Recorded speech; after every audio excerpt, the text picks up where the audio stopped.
have you all here. When we moved here about 3 years ago, but to this space a year ago, part of the idea was that we would be able to host these kinds of events. So miraculously, you all exist. Water, the river, environmental issues are basically big issues of our time, and they are essentially in Los Angeles. So we do host events associated with either projects that we're doing, but also community issues that are being discussed. So, who here, oh, this is gonna be hard because, are you in design, environmental design and things that get physically built? Okay. So, how many of you have been to the LA River? Wow! Wow, that's amazing. Okay, so that'll be where. Which one is where we're at?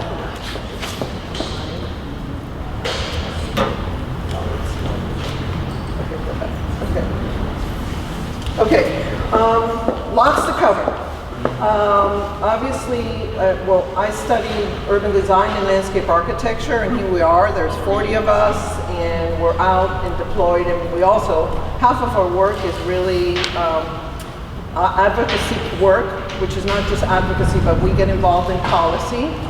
So before I forget, I want to, hopefully I'll inspire you to participate in water and river issues as part of this presentation. There'll be people here, but I can also later send you information, because we find that a lot of people who are that are open-minded do not necessarily participate in the conversations during our project delivery.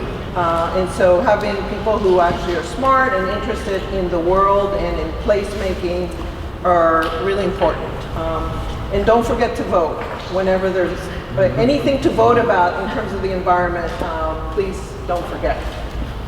So landscape matters, water matters, ecology matters, parks matter, people matter. That's how we operate. We've been doing work around the city. If somebody would have told me 10 years ago that I'd be involved in some stadiums, I'd say, come on, really?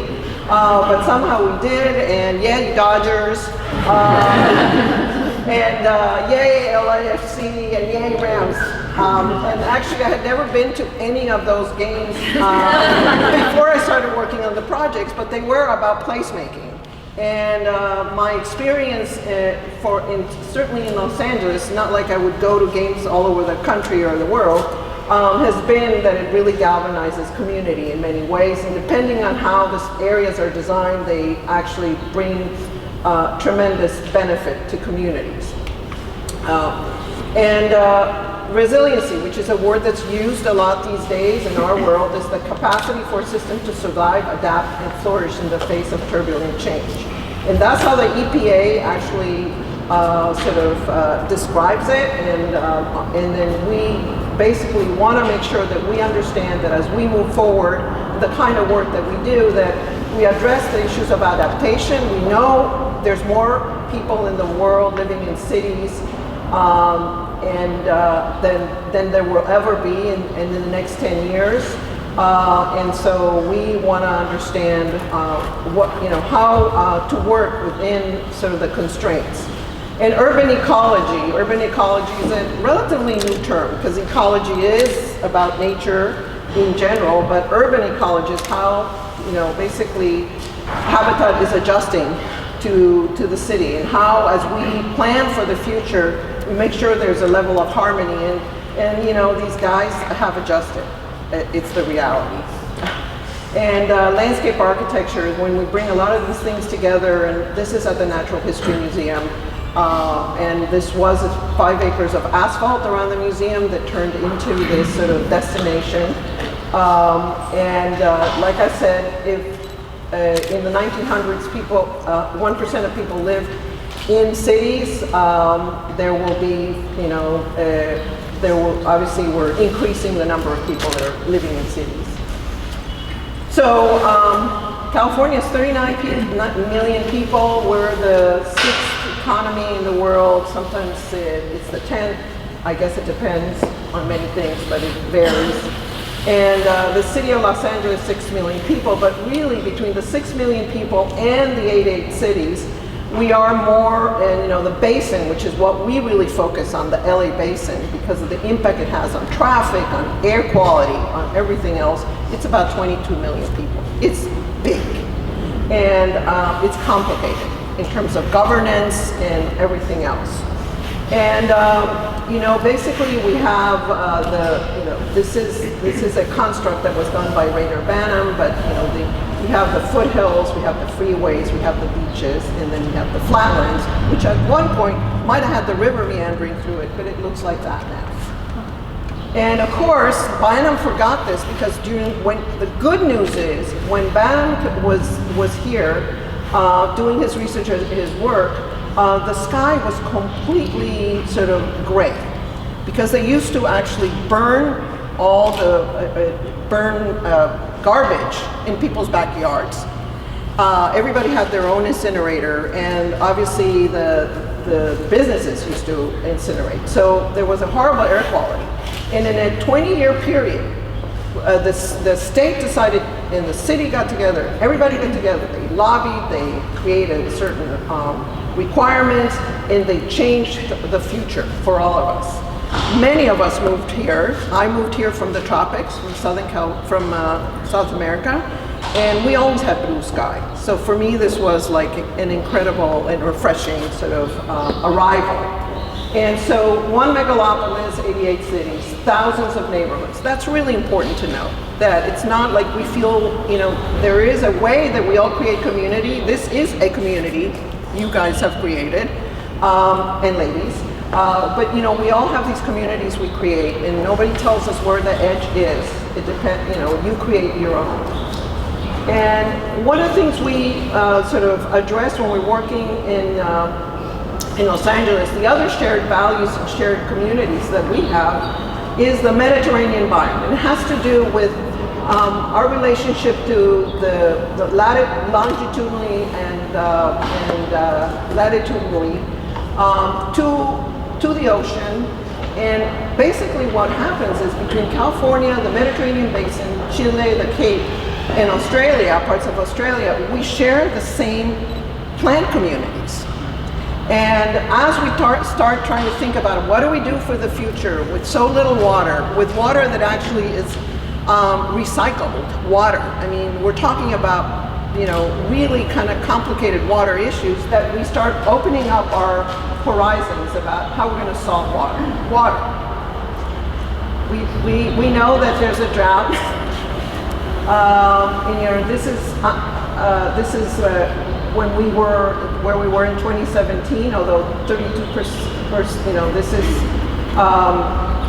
it's very confusing for all of us because we've had some great rains in the last few years, to think that we're going to have this kind of rain regime over the next decade is not something to count on.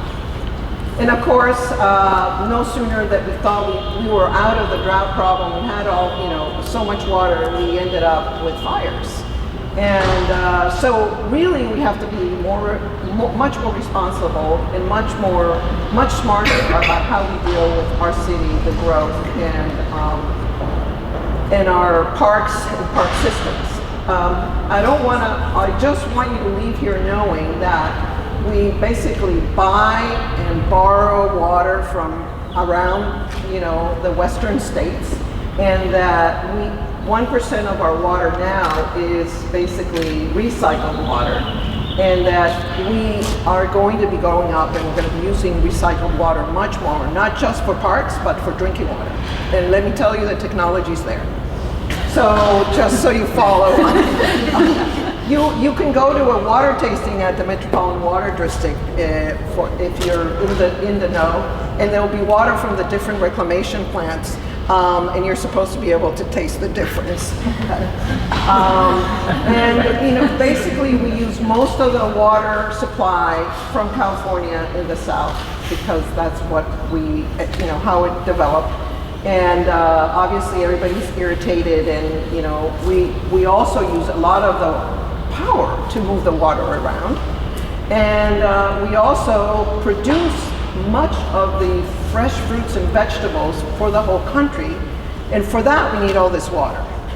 So it's a very complicated story about how to sort of manage all these systems. And this is, 373 miles from the LA Aqueduct down to us. This is what Owens Lake, where a lot of our, California water comes from. And this is boron that's been so concentrated by the fact that we've used so much of the water that this is what the lake looks like. This is not a pretend photo experiment. And so it's again, there are lots of really smart water engineers and engineers in general, policymakers, who along the way, initially they thought, well, we want this area, why shouldn't California grow? Let's do everything we can to make California grow. And they thought they were doing the right thing, channelizing a river, bringing all the water from the north, doing all the things they did. But now we know that it's a finite resource and that we have to, find ways to actually use water smartly. And so there's an engineering sort of national group called the U.S. Water Alliance. And they're trying to figure out water in many parts of the country. And so we did this graphic for them so that they could describe the issue they were trying to address. And they have the logo called One Water. In other words, when we think of water, let's not just think of the water we need for our showers or to eat or for plants, but how do we think of all the water, how it comes down, and how do we use it and reuse it multiple times? So one of the things that isn't very well known, and in some way they kept it from this secret, is that the aquifers which exist and are very full are our salvation at some point in the future, but we also don't want to completely empty them. So there is water, it's a matter of how we use and reuse the water. And that's kind of the bottom line. And no sooner that we thought we had it all together, like we understood, water comes from rain, then there's snow, and then we percolate it, and then there's also aquifers, that we have an atmospheric river. What's that all about? And we've experienced it, right? In the last month or two, you all heard the word. I find it incredibly interesting that, and I imagine at night something like this river that's up there. I'd like to go visit the river. What does it look like? Is it nicer? But here we are, and here I am in the LA River, and thinking about the atmospheric river. And the problem about the atmospheric river, and we are going to be having some sessions with JPL and others who are trying to track, how predictable is that water, and what's that water really, and basically we've caused that by virtue of the fact that we have basically a big, the heat island that we've created over the last couple of decades is what's created this incredible pressure. And you all have been there, or most of you have been there. Many of us find it beautiful as a infrastructural moment until you know what it does and doesn't do for the community. It breaks communities in half. It's really isolated communities. The combination of the width and then also all the rail on top has really created these big gashes, both economically, socially, and environmentally. And yet, the river persevered. The reason why 11 miles of the river right before the downtown area looks like this is not because anybody did anything to make it happen. It's because the groundwater table was so high the concrete did not stick. And it just said, puff, right? And so this is what it's looked like, and basically much of it is native vegetation, but a lot of it is not, it's invasives. But the birds, and how many of you have been on kayaks? So kayak season is starting soon again, so you should all look for it. If you go in there, it's amazing. You're down in there and you barely see the city, and it's just an amazing experience. And this is our team over here. And by the way, all the people from MLA Studio, can you put your hand up? So thank you for coming. Things look at the stilt. I mean, he's just hanging, and then Nope, I mean, we just kind of appropriated public space. We, the city, was convinced to, and many of the elected officials, and there is fish, by the way. I don't know that I would eat that fish, but some people. So this is what it used to look like, and as the people industrialized, this is what ended up happening. This is a model with the Army Corps of Engineers about what they were hoping to do with the river, and then that's exactly at Reseda. And that's what it looks like, actually. So they didn't have models. Obviously, they didn't have computers. And this is Lewis McAdams, the poet, who inspired everybody to believe that the river existed. And it turned out as the planning efforts went forward, Barack Obama was president, and he ended up signing some legislation that for the federal government to give us some funding, which probably won't happen for a while. And there's that corner that is in the model, and then there's our governor saying, this is too much fun. What do you guys want to do here?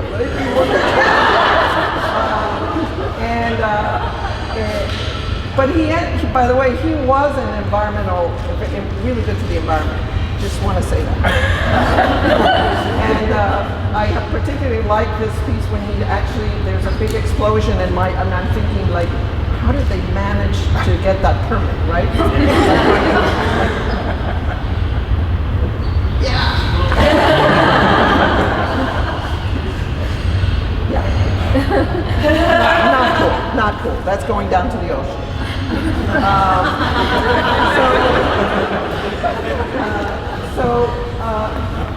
In our speak, in our landscape architecture, urban design speak, there's single-purpose infrastructure, meaning the thing that does only one thing for us. Like the way the river was channelized was to make sure we were protecting the community from flooding, and we were allowing the city to grow.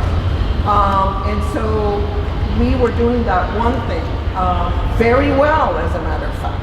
So when you do single purpose and you have water, transportation, land use, energy, and public health, all these things, addressing them in very different ways, you end up with problems down the line. That's what we've uncovered. So now what we think about is how do we interconnect these systems in order to deliver multi-beneficial solutions that have economic and other, and obviously, benefits for people.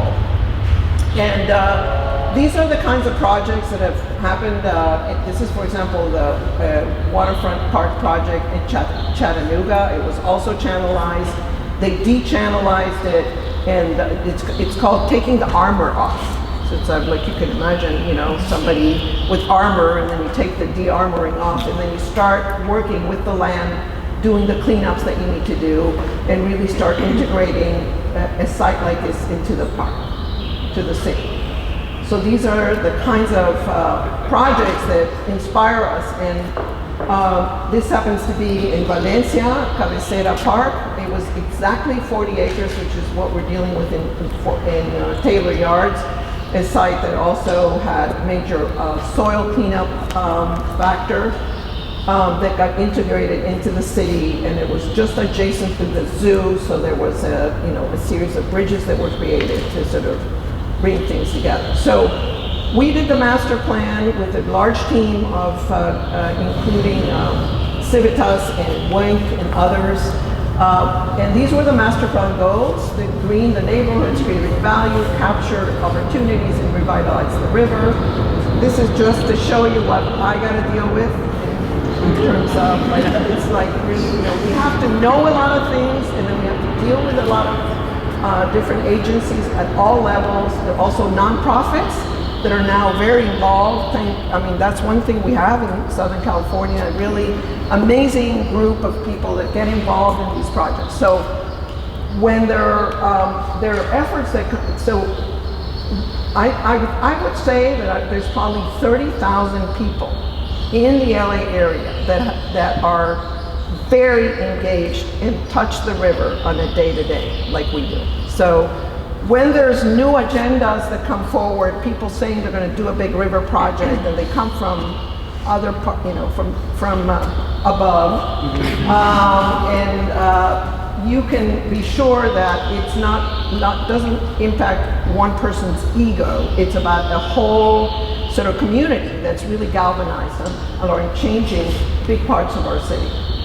And so this is up in Reseda, where it's narrower, and then you can see how the river moves and changes, and of course, and this is what we envisioned. And when we envisioned this and we drew it, these were the first photo montages. They're now from 2007. So, it's like, how do you do a sycamore so it doesn't look like the East Coast? And, where do you get the actual foliage? And how, but every one of these drawings was vetted with the engineers from the Army Corps. Army Corps of Engineers said, yes, you could go down to the river, why not? And because we would say, well, why is it like that? And people want to go down there, and what can we do? So they would say, yes, but if you plant, you have to make it wider, because it basically eats up some space. So each one of these has been vetted with the Army Corps of Engineers, and they then became the drawings and the proposals that went in for them to get us approval. The next set of studies, so this happens to be an area at Verdugo Wash on the LA River. Griffith Park is on the right over here. You're looking down the River Beer place is right up in here. And inevitably, every corner of a tributary, like the Verdugo Wash on the LA River, has either the Bureau of Sanitation in their trucks and garbage, or somebody who basically bought it or leased it for very little money and made it into basically some kind of a recycling facility. Not a good optic for water quality issues. And so this is what we proposed at the time that we did the Arbor study, which would mean, of course, buying some land, de-armoring at one edge, and then also starting to integrate a lot of those businesses and making them, helping them become green businesses. Like really having a program through the city, that helps people, and some of you who are in this environmental world might, or there might be certain kinds of offices and creative offices that are created there, just starting to change how we operate. And it's a real dynamic planning environment. We then did a series of studies to really start understanding. There's only so far the government goes with actually some pretty creative approach sometimes, because one of the studies we did was the Arbor study, which is about urban habitat and ecology. But this study we did on our own because we were frustrated and wanted to test out some ideas. And so what we were looking at is, for example, how do you get Warner Brothers connected to Griffith Park? How do you get the Headwards wetlands, which is a big hole right now? How do you make it accessible to people? How do you go to that Verdugo area and do something to connect the zoo and Griffith Park to Glendale and allow the basically habitat to move up into the other ramparts?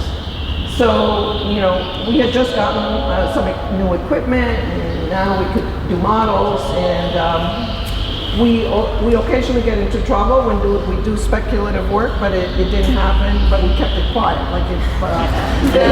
We kept it quiet because I really am sensitive to the community thinking that we're doing work without community input, and that's really important to us. Piggy Backyard is a mile up from here, so we are over here, and it's a very active rail yard. But our sense is from rail yards all over the country is the rail yards in cities are really hard to manage because of the way trucks have to move around. And so what we worked with the poet, brought us all together and said, hey, why don't we do a big project together? Meaning, can you do some drawings with us over a 2-month period and see what we can come up with? So that's what we came up with, and we actually had an angel donor who said, why don't you study also how much development you would have to do here in order to pay for the cost of the remediation and the development. So you're doing this sort of analysis. And we also looked at the water issues, like how much of a park do we need during a big storm event? 100-year storm event is what they measure. And so that's what this reflects. It eventually became a part of the Olympic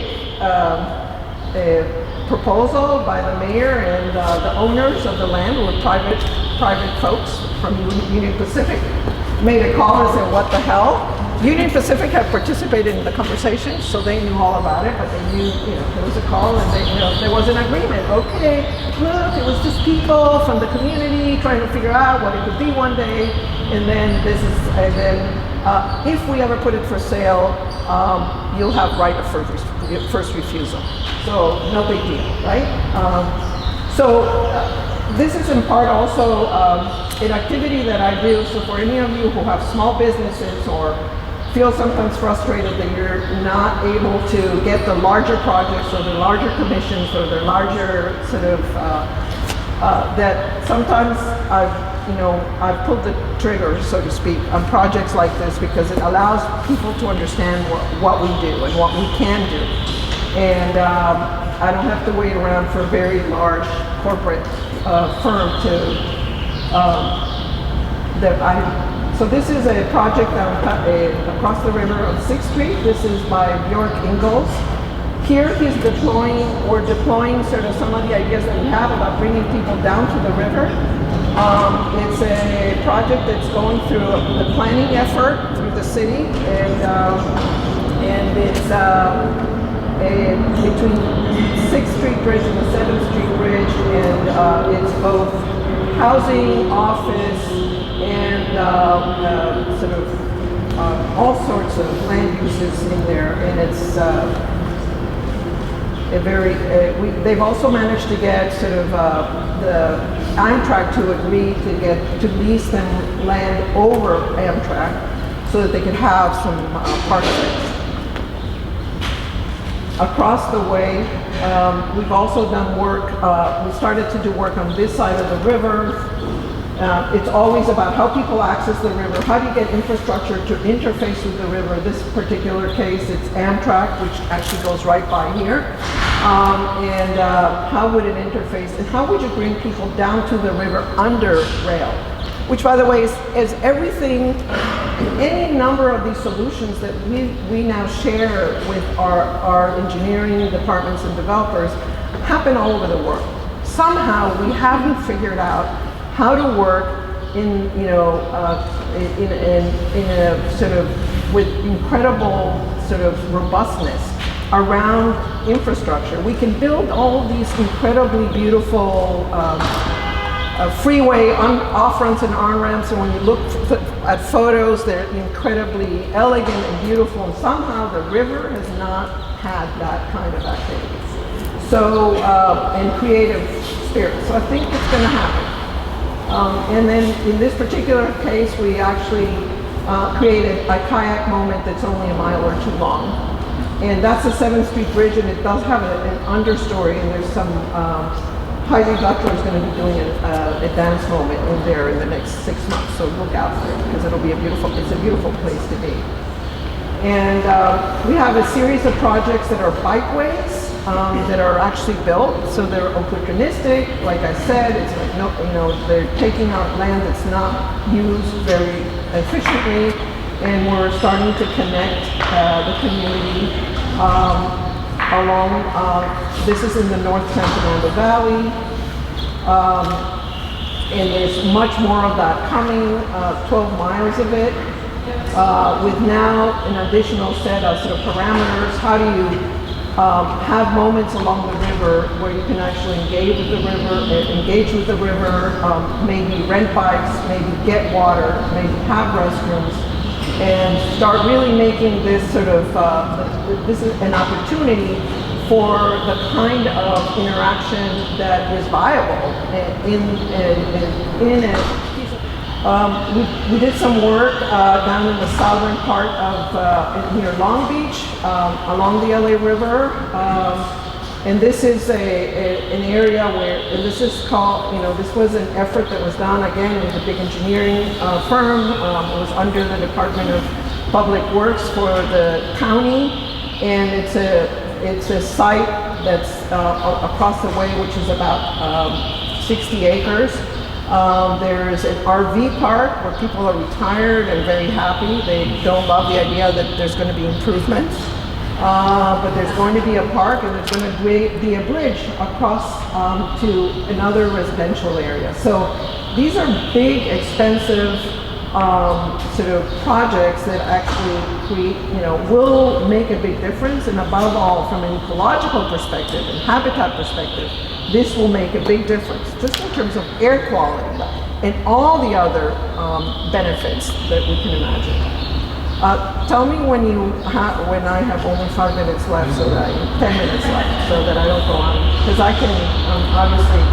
So this was a competition, and you see the pink is where we are right now. This was a competition at SciArc about, can you envision what the river might look like? And amazingly enough, there's a lot of what's here, like all the arts district. This was before the arts district. This is SciArc just settling in that building, and all of a sudden everybody being interested in what could be, and exploring the potential for the area.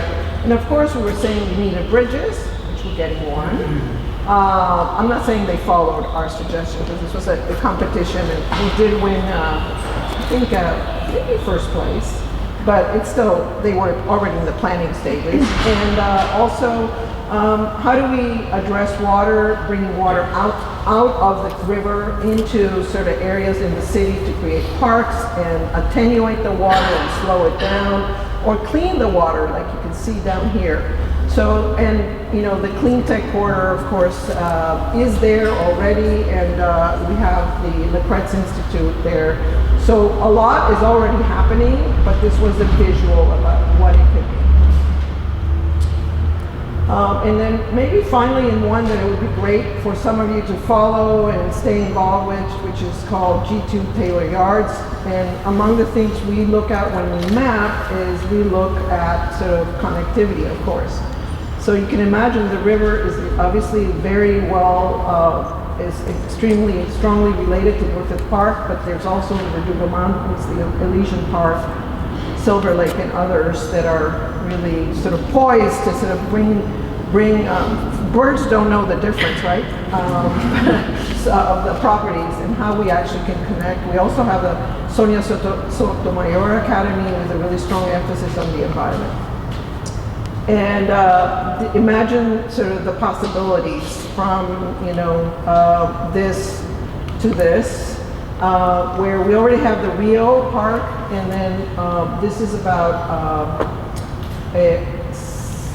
80 acres. And in this particular case, we propose there is a bridge that is going already into construction on the southern side here. And we're starting to interrelate the objectives of the master plan and the brief that the city Department of Water, the City Bureau of Engineering came forward about for the competition to win the project. So we are working on this project. This is not a speculative project. But in order to win, and during the interview process, we created these drawings. Now, this is going to change. This is changing as we get into the real project. But among the things that has stayed constant has been, of course, that we want to de-armor big parts of the river, that we want to take advantage of water that actually comes down from the sort of link, I'll say from the east side over here. It comes down in big giant pipes and goes underground, and so we want to collect it and make it part of the park, so it gives life to the park and it makes water visible. And we really like the idea of sort of proposing some kind of an island. There are two parcels here. One is owned by the city and one is owned by the state. So they actually have to decide to hang out together. And that's in governance speak, and given how things are structured, not the easiest thing. So if any of you get involved, those are the interesting dynamics and interesting sort of questions that community members can ask and, weigh in on. One of the very hard things for me is that oftentimes in community meetings, it's the people who want everything to be active recreation and the people who really care about the environment. And it shouldn't have to be one or the other. And it's really painful because, it's like, they know they can't call me, because I speak Spanish to them and I know, I have good relationships, but they're really intent on getting a lot more active recreation and in anywhere they can in the area. So seeing a big chunk of land, seeing you could do 20 soccer fields is very appealing. On the other hand, for the environment, it's not the best solution. Okay, for the health and wellness of these communities that can be more closely related on many levels, where water, air quality, economic vitality, even sort of alternative modes of transportation. Because if we have good bikeways everywhere, more people would use their bikes. And so there's so many ways to think about these issues. And so this is, in this case, what the edge of that site could look like, where people could go up at different levels. There could be an environmental center and a bridge in the distance. And if you've not been to G2, there will be some open houses, and I'll let you know. It's just incredibly beautiful space because you're surrounded by Griffith Park and the San Rafael Mountains in the distance, and it's just awesome. This is looking north, looking south. You see downtown from somewhere. Another project, some of you, I think I met Lindsay and actually at a community workshop at Grand Central Market when we were presenting this winning scheme. And it's meant to go into, that's here. It was an incredible brief, even though it's right next to the Grand Park. It's meant to be a very different kind of park. It's a park that celebrates art, culture, and the environment, the environment, and food. So we are going to have a restaurant with 3 points of sale.